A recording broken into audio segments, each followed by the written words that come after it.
আপনারা? Chamber of commerce sir. Yes yes yes.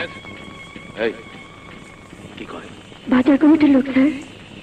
কি চাই বলেন? মানে আমি আপনাদের জন্য কি করতে পারি? আমরা জিনিসপত্রের দাম বাড়াতে চাই, এর জন্য আপনার অনুমতির দরকার স্যার। দেখেন, পাবলিক বড় খতরনাক জিনিস, রিস্ক নেওয়া যাবে না। রিস্ক নেবার জন্য ওষুধ নিচ্ছি স্যার। কত? 10 লাখ। দাম কিরকম বাড়াইতে চান? বর্তমান দামের সাথে মাত্র 58 করে বাড়াতে চাই স্যার। 1 টাকা করে বাড়ায় দেন। Thank you sir. Thank you sir. Sir, ওরা 8 আনা বাড়াতে বললো, আপনি 1 টাকা বাড়ালেন কেন?